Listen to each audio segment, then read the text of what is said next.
Hello, hello, welcome to New Gameplay Today. I'm one of your hosts, Wesley LeBlanc. We are joined by Brian Shea. How you doing? I am doing so well, Wes. What are we doing here? Yeah, this is a little game called Final Fantasy VII Rebirth. Are you familiar with it at all? God, I am so familiar with this game at this point, and I've not even had a chance to play the final version, but I've played a lot of this game, and I've talked about this game a lot, and I'm ready to play the final version. I think is the status that I am at with Final Fantasy VII Rebirth. Yes, if you have somehow missed Game Informer's very sexy Final Fantasy VII Rebirth cover, and all of Brian's amazing cover story coverage, Brian went to Tokyo and talked with Square Enix, played a lot of the game, has written a ton about it. I think it's fair to say outside of the studio, you're probably the most knowledgeable Final Fantasy VII Rebirth almost player since we're not playing the final game yet.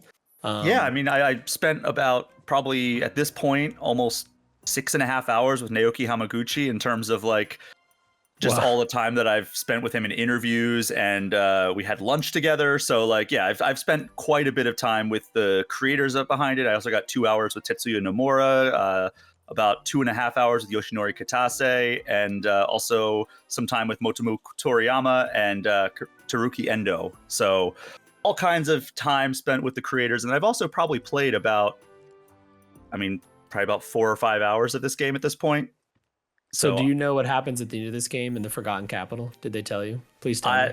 They have not told me what happens at the end of this game. But what I can tell you about the part that we're looking at right now is a vast improvement over the original Final Fantasy VII, where you had to have lore materia in order to catch a Chocobo, at least in this part that you are seeing play out before your eyes in Rebirth. This is out in the Grasslands of Junon, and if you've played Final Fantasy VII, you know that you need to have a Chocobo in order to cross some marshes.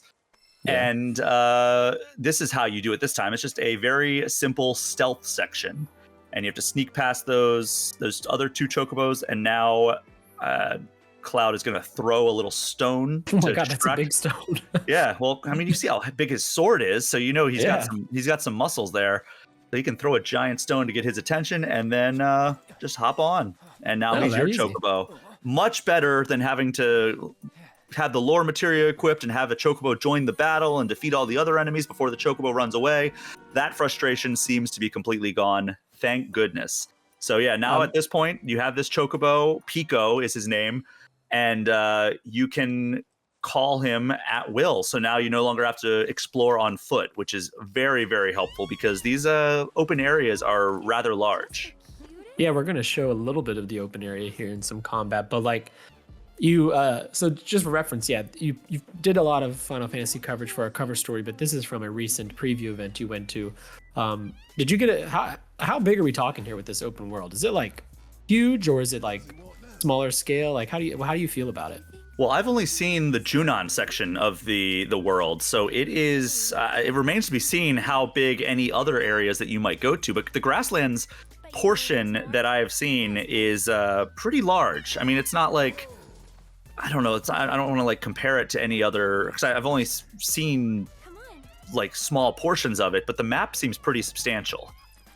So I don't want to draw like a direct comparison because also like I don't think that like it's going to be the size of like Hyrule and Tears of the Kingdom or anything, but like maybe when all the sections are combined. The way that Naoki Hamaguchi, the director, pointed it out to me was I asked him how large is the map compared to Remake's, and he said Remake's map is going to look like this in comparison. And he basically held his finger up like almost like the OK symbol, like showing like it's going to look like that small, like the Remake map compared to the Rebirth map. That is very exciting and very daunting. Do you, having explored some of the open world, like do you think it's a good fit for this game, considering Remake is a lot more linear and now they're just opening it wide? Well, I mean, I think that's the best way to approach it, because if you think about the structure of the original Final Fantasy VII, that opening portion that was depicted in that opening 6-hour portion that was depicted over the course of the 30 to 40 hours of Remake is very linear and very constricted. So the fact that it does open up so much more once you leave Midgar in the original, it makes so much sense for this to take on that approach and kind of be like an open world style game. for Rebirth. Like it makes complete sense now why they were like, oh yeah, the only way that we can do this is by like splitting this into 3 separate games, because it's just, if you think about it, they're totally different structure, right? Like it's the same base gameplay, same like visual engine and everything, but like they had to create an open world for this, whereas like Midgar was a much more constrained environment. Yeah, that's been one of the more interesting things reading about this game is how, like, I mean, they haven't outright said they've just reusing their own assets, but like it's clear that they are using a lot of what they worked on in Remake to build Rebirth. And I think that's how we're getting Rebirth just 4 years later. And it's a substantially bigger game. And it's cool. I hope that like more devs kind of look into that. I know this industry kind of pursues like just wild graphical quality and all that kind of stuff, but I think there's lessons to be learned with when Square Enix is putting out a massive open world Final Fantasy remake sequel in just 4 years. I'm like, it's so cool and exciting to know what's coming with this game. And then we still have a third one, which who knows what that's going to be. Can't wait. I mean, are we going to wait another 4 years for that? Or do you think that they've done enough work on like having these giant worlds that they'll be able to kind of jump into it sooner? I mean, I would imagine not, but they also have a lot of assets that they've created for these first 2 games that they could probably leverage, but I don't know, we're just speculating at this point. But as you can see, Chadley's back in this, and he is one of the main drivers of the side content, which according to the team, the side content is going to be substantial in Final Fantasy VII Rebirth. Like that was one of the main complaints that people had with Remake, was that like the side content did not feel meaningful and just kind of felt like, you know, shuffled off to, for lack of a better word, to the side. Whereas this, it feels a lot more integrated into your exploration, a lot more integrated into like making it feel like it's part of the story. And there's Chadley doles out these world intel missions that you can go around and complete, and some of them involve like, all right, battle these types of enemies in this area, or you'll see later like he wants me to hunt down these sanctuaries for some of the summons in the game. So the way that the team has told me is, or at least how Hamaguchi told me is, I think he said 40 hours for the main quest, 60 hours if you do a decent amount of the side content, and then it could be over 100 hours if you do all the side content. Yeah. So it's a lot of stuff. And they did look at other big open world games, and both Toriyama and Hamaguchi referenced The Witcher 3. So that's a very promising sign right off the bat, because that game is renowned for its side content and the way it implements it. I mean, some of its side missions are like a good bit better than even some of its main missions. Like people remember Witcher 3 side missions. So if Rebirth has missions on that caliber, that would be amazing. Oh, it would be fantastic. I mean, it remains to be seen if they reach the heights of that. I mean, nothing that I have seen to this point hits that level quite yet, but also, you know, I've seen very, very guided areas. So here we can see a little bit of a sense of the map. You activate these towers and it will show you icons around of like where some side content is that you can approach. But yeah, so this is kind of one of the main drivers of the side content. There are also characters like Kyrie, who is like a mercenary that you can help out. She's another driver of a lot of the side content. There's mini games. Like Queen's Blood is the card game. I got my first chance to play a hand of Queen's Blood. I still don't really grasp how it works, but it's basically like lane-based card game, and you're going against another character, like an NPC, and you have to place down cards to power up other lanes. I really don't want to go too in depth about the mechanics, because I quite frankly don't fully grasp them. I think I need to play a few more hands before I know the full rules, but it does seem like it is going to be the type of game that you can really sink your teeth into. I also got a chance to play the piano mini game, where that's another side quest you can do, where you walk around and as you explore, you can pick up sheet music and you can play songs from within the world of Final Fantasy VII. But also there's a free play mode where if you get good enough, you can play whatever song you want on that piano. And the development team is really looking forward to seeing what people are able to create using this in-game piano, like an in-game instrument, which is kind of a wild thing that there's like ways that you can play like any note on a piano on using your controller. Yeah, no, I'll definitely be trying to learn the Interstellar Corn Chase song on the piano in this game. That was the song you went for? Yeah, it's either that or Pirates of the Caribbean, specifically Davy Jones's theme song. But I don't know which one's harder, and I don't know a thing about piano, so we'll see. Is that mini game? Speaking of piano, the sheet music. Do you still play it, or does like Cloud just play it automatically after you collect the sheet music? Well, I think you play it using the in-game controls. So I think they're like you start off and it's just a few notes, and then as you get successful at that, it gets up to the next difficulty level, and that's when it starts getting filled out more. And I think it's like one of those situations where like at first you're only playing the basic notes, and then you get more and more advanced, and the song sounds better as you go, if I'm not mistaken. I only had a chance to play around a little bit with the free play. I didn't get a chance to actually play a sheet music thing, but I have watched Hamaguchi do it during part of the cover story. And if I recall correctly, I mean, at this point, it's been 4 months since I was in Tokyo.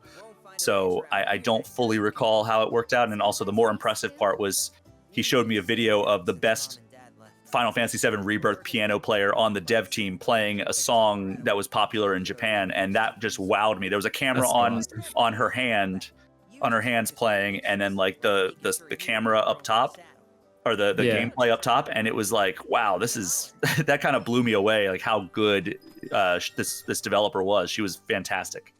I imagine I think you can hook up, or you definitely can hook up keyboards to a PS5. I bet there's going to be some kind of way to turn a keyboard into a piano, and I look forward to someone much smarter than me doing the mapping for that. God, I can't even imagine how that would work, because like you have to. So like the analog sticks are involved, the face buttons, the triggers and everything. And so now we're doing a Chocobo race. Yes, we are. We've caught Pico, and now we're taking him for a test drive. And so this appears to be the way that the mechanics work, where like you have these challenges and you're growing through, and you have to go near the towers. It's not like a slalom situation where you have to go on the left side of one and the right side of the other. It's just as long as you're in the proximity of the towers. This is the only time I had a chance to do a Chocobo kind of competitive style thing. But I would imagine once you're in Gold Saucer and you're able to do the Chocobo racing, this is probably close to what it looks like. So are you holding down a button to, I guess, accelerate, or is it just like pushing forward on a stick? So you can press either the left stick in or the right trigger to sprint, but I believe there is a degree of stamina you have to take into account. Okay, cool. But yeah, I mean, it controls well. It's probably better than Final Fantasy VII Original in terms of like. Hopefully. I don't think it's going to be as luck driven, but yeah, I think that it's looking and feeling pretty good. That is exciting. I'm the amount, I mean, between reading and then watching and seeing all the stuff, like the side content in Rebirth it seems like a scary amount. And I'm excited because I'm gonna dive deep into this game and play a ton of it, but it's just, I don't know, it's just fascinating how much they take from a PS1 game and extract from it to create something modern in 2024.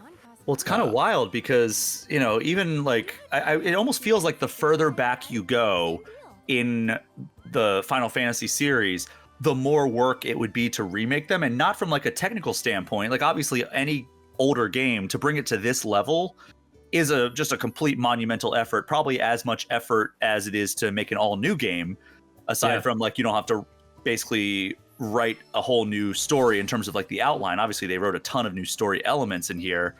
But like the further back you go to bring it to this level, it's just a larger and larger undertaking, which is why when somebody asked Yoshinori Kitase recently about a Final Fantasy VI remake and the possibility of that, he said like it would be more work probably than the Final Fantasy VII remake. And that's... Yeah, he said it would take 20 years. God. So yeah, that is that does not sound like something that the team is going to greenlight soon. So that's why when I had a chance to talk to Kitase again, I asked him about a Final Fantasy X remake because I was like, I want to plant that seed. And he just laughed. That Final Fantasy X seems like the next best option after 7. I mean, seven's most popular, so it was, and we knew we were going to get it one day. It just made sense. But 10 is like seems prime for a remake. I don't know if I want it to be like a real-time combat type game like this. Like I might still want that to be turn-based, but I don't know. I could see 10 easily making a great remake. Oh, absolutely. And there's such a great story in there. And if they were able to do it kind of like remake style and integrate some of the other stuff outside of like the core game, that would be really neat as well, because there's a lot of like stuff, especially when you fold in like 10-2. But yeah, now we're getting sidetracked. So I was just looking at some of like the side content that's around in this area. Obviously, and I was like, oh, I know Cloud can vault over some stuff in this game. So I was like, can I vault over this tall fence? Turns out you cannot. Yeah, fences are tough. Fences are tough in real life and in video games. So, but I do like how good Cloud feels to control in this world. Like he's able to go up and down ledges pretty easily. And you see, here's how easy it is to call a Chocobo now. You just literally blow into the whistle, and a Chocobo will come running. And can you drift in it? I don't think I tried to drift in it, but that would be a helpful mechanic. But like, one thing I do like about the Chocobos in this sense is like, if you don't want to fight an enemy, like you can always run away from an enemy as long as they aren't fast enough to catch you. Yeah. But it's a lot easier if like you want to avoid a battle to just like sprint away on a Chocobo. Like you can see, I was just like, I don't really want to deal with these guys right now. I think I do ultimately double back and fight some of them, but I was like trying to explore a little bit and get a sense for the size of the world and the side content. How are you liking the combat so far compared to Remake? I mean, it feels largely the same. It's just that there are different things you can add on, like the synergy abilities and the different characters like Red 13 and Kate Sith that weren't in Remake. So I mean, there's I would say it's like 95% the same as Remake's combat. Have you gotten to play with Kate Sith? I think so. I'm at the point where I've seen and played so much of this game that like I'm having a hard time differentiating between what I've played and what I've just watched. I definitely watched Hamaguchi play Kate Sith and got a sense for the combat style and like the luck-based mechanics at play there. And also the synergy ability with Kate Sith and Cloud is fantastic. Because for those who don't know, the synergy abilities allow two party members to pull off an attack together. And what that does is it combines their two abilities, and it's a cinematic style cutscene, but it also has like a wide range of effects. And one of what they do with Kate Sith and Cloud is Cloud actually jumps on the back of the Moogle that Kate Sith rides around on, and then the Moogle grabs Cloud's Buster Sword and attacks with it, which is very fun. Yeah, so you can see that these are like the Chadley Towers that open up like different waypoints on the map. It's not, I don't think it's as egregious as like a Ubisoft tower. I was just about to ask that. Like, does it feel like this open world is built around that in the way not old school, but classic Ubisoft way? I mean, I think that it's not built around it, but it's certainly a way that you can do that. And there's also like, I think you'll see an example here. Oh yeah, the stray Chocobos. They are so cute, by the way. Like, not even gonna sugarcoat. So these stray Chocobos, you'll find like little baby Chocobos, and they lead you to fast travel points, which are in the forms of these Chocobo stops. So you have to, if you set this Chocobo sign upright, it unlocks the fast travel point. Am I learning something about what's on its butt? Is that just like a decoration it has? Or do baby Chocobos come out of weird seed things? I am not entirely sure, but you can pet the Chocobo, which is good. Oh, that is good. Yeah, that would be... you can't have a game with cute animals that you can't pet in 2024. We have Twitter accounts that follow for that. Yes. So, I mean, you definitely see that, like, I love that, like, you never really feel like you're just bored in this world, at least as far as I've seen. You're like always encountering something. There's always a side mission to do, a tower, a fast travel point to open. And, it feels like there's a lot going on in this world, at least from what I've seen in the few hours I've played in it.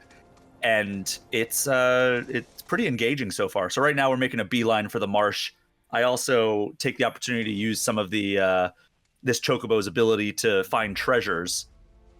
So Oh yeah, it's like sniffing around for it. yeah, so you can sniff around, and if you it takes me a second to get a sense for it. So it points you in the direction if you look at that question mark, and then so you can see that the Chocobo has sensed that something is nearby, and when you hold down the smell button, it will point you in the direction. Now, I'm doing it in the most inefficient way possible. You can actually point it down, and then when you point the camera at it, it will actually show you exactly where it was. Whereas I kept like pressing it, looking in that direction, and then once you get there, you can scour, and it'll find something. But except I didn't find anything that time because funny. There we go. Because I wasn't okay. directly on top of it. You need to be like kind of on top of it in order to do it. So there we go.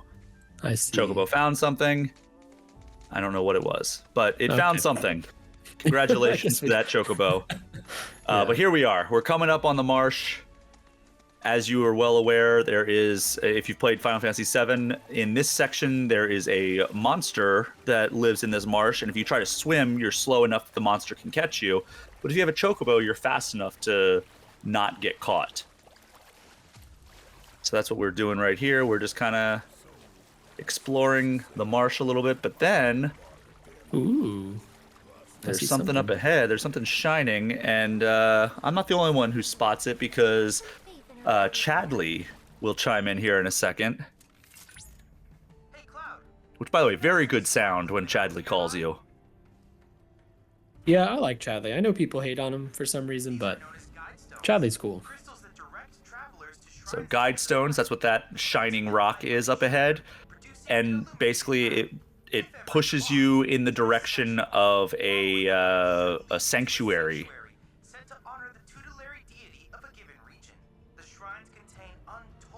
Ooh, I know who we're gonna see.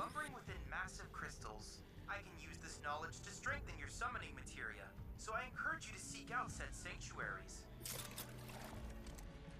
So yeah, strengthening your summoning materia sounds like a pretty good deal. So gotta activate this guide stone by hitting it.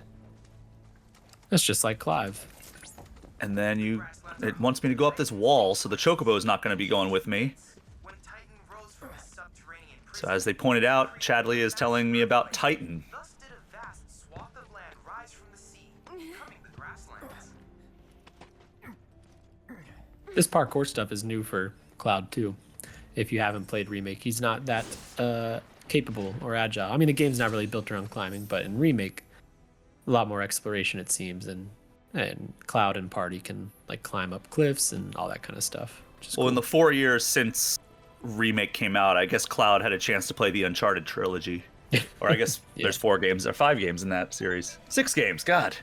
You played the series. We'll just say the series. Okay, so here is the mini game that is based in these sanctuaries, and basically you have to complete this in order to strengthen your summoning materia, presumably for that specific summon. So this one's for Titan, and I'm actually worried about how complicated these could get because I've always been bad at Simon, that game where it would like the lights would flash and you have to hit the lights in order. It's basically that, but like in a timing based thing. So it's a memory matrix, it's called. The points appear around a circle, and then as the light moves around the circle, you have to hit the button after the button prompts disappear at the same spot that they were. So you can see that is tough. Well, it seems like it's going to get very tough. Yes, this one seems easy, but I was also still like, all right, I hope that I am good enough to do this. I don't know how precise you have to be, but I did it this time. And I'm pretty happy that I did it because I would have had to shame myself if I did not do it for the sake of this video. Interesting. Yeah. Okay. It seems like that's a good bit based on that little thing you just unlocked. Well, cool. Awesome. I think that's going to do us for today's NGT. This is just a taste of the 40 to 100 hours, depending on how much you play, of Final Fantasy VII Rebirth. And I think this is closing out your Final Fantasy VII Rebirth coverage, Brian. Now it's just time to play the final game. Yeah, I can't wait to dive into the final game. So you are actually going to be handling the review for us. So I will be playing as a fan. Yeah, and I'm nice very and excited for leisurely. that. Yeah, it's a nice change of pace. Yeah. Awesome. Well, thanks so much for joining us. And we've got more Final Fantasy VII Rebirth coverage all over the site. On a recent cover, we've got other NGTs. Like, we are the place to be if you want to watch and read about Final Fantasy VII Rebirth before the game comes out. So please check out GameInformer.com. Thanks so much for joining us, Brian. Thank you. Bye.